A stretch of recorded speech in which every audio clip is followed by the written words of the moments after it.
What's up, you guys? It's your girl Tam. Welcome back to my channel where we talk about all things life, and I show and tell you how I do it, and I do it oh so well from the comforts of my wheelchair.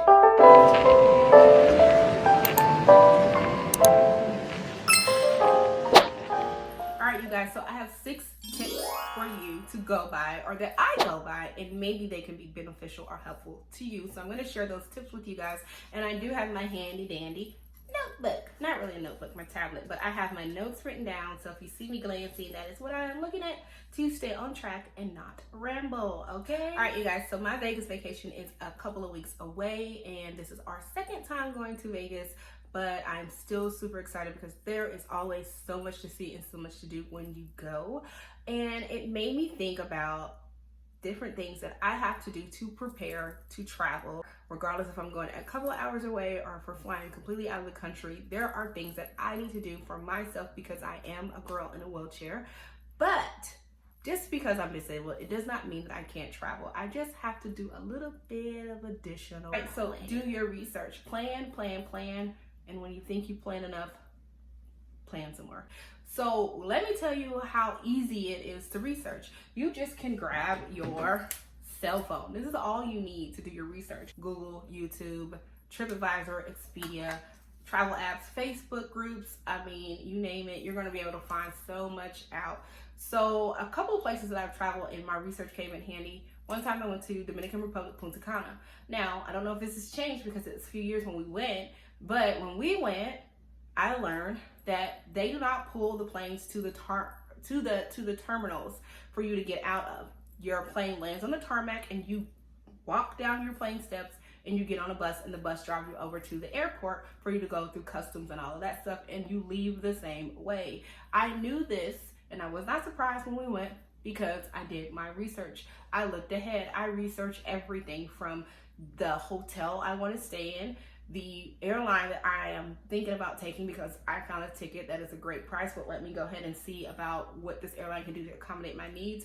If I am renting a car, or if I am going to be using a car service, or if I'm going to be, when we went to Jamaica, we used a bus service to get us to our resort. Never will do that again, but it was my first time out of the country. I researched everything. Like, when we go to Vegas this time, we're going to the Wax Museum and we're going to go do the high roller. So I'm looking online, not just looking at ticket prices and what we could expect when we get there, but I am looking at what barriers I may run into for being a person in a wheelchair or being a person with a disability and mobility issues. So I am going to research. I am going to get on things like TripAdvisor, especially YouTube. And the cool thing is that I didn't get on the high roller last time when we went to Vegas. Prices were, but now the prices are not as expensive. I don't know why. I'm not gonna complain. We're gonna go, but I was able to YouTube a few people who have ridden on the high roller, and I was able to see, oh my gosh, there's a wheelchair ramp. So yes, this looks like something I can do. You want to research how accessible your hotel is. When I was walking more, I used to make sure that I was in a room that was near the elevator, or sometimes we would get rooms that were on the first floor that was near or closer to the exit. You can see blueprints of hotels. You can see it all. If you go to amusement parks, you can find out what amenities they have for individuals in your condition.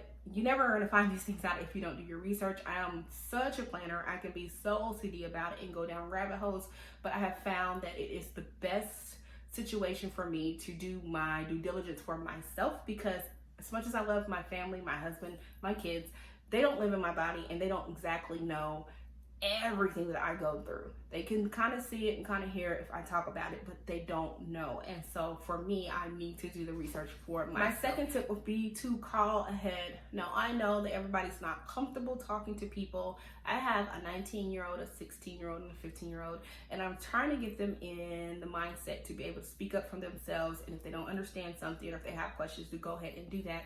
And making a simple phone call will benefit you. Now, I'm going back to my trip to Las Vegas, but I do this for every trip, regardless if we're in the States or we're going out of the country. I call ahead. The other day when I seen the ticket prices for the high roller, and I then YouTube the video, did my research, I was like, this looks like something that we could do and I possibly could do, but I wanted to completely confirm that it was something that I could do. So I called the Caesar's Palace Entertainment, I think, is who handles that ride or the tickets for that ride. And I was able to speak with the representative, and she was able to confirm that yes, they do have a wheelchair ramp. I also even was able to get the COVID protocol. I wanted to know what they were expecting out of us as guests, wearing our mask, social distancing, how many people they were going to be putting in a pod, just all of that jazz, so that we just know ahead of time. And so it does not hurt, and it only benefits you the more when you call ahead. Number 3 falls in line with like number 2, and I put it book but confirm. I love having a paper trail. So even though I've done my research, I may have spoken to someone on the phone, but I'm going to also email the airline, like Allegiant. We're taking Allegiant. I'm going to email them and make sure and have a paper trail to say, I'm going to be flying with you guys in the next few days. I want to make sure that you guys are going to be able to accommodate me. And they usually ask you that when you book your ticket. When you go and you have to input individual travelers, they will ask, does this person have a disability, or will they need assistance? Do they have an oxygen tank? Are you bringing your own chair? What kind of chair? Is it a power chair or a manual propelled chair? They're going to want to know that so that they can assist you. Yes, it's in the computer that you're going to need someone to assist you from the front of the airline or airport with a chair to get you all the way through the terminal and get you in your chair. But I just like to have the added security of having a paper trail, because sometimes everybody don't get trained the same way. And you know this when you have a job and you go and you work, and maybe Donnie trained you today on how to drop the fries, and then 2 days later you work with Martin, and Martin's like, well, I do it like this. And so it's the same thing with any company or any field, industry. Sometimes people don't know what they're talking about. Sometimes people will tell you no when the answer is yes, and some people will tell you yes when it's clearly no, we cannot assist you in this. And so I like to get a verbal confirmation, but I also want to have a paper trail. So do yourself the favor and confirm. And sometimes there's been times where you've had things confirmed verbally and they don't have it right when you go and you check in and stuff like that. But then you can say, hey, I got this email.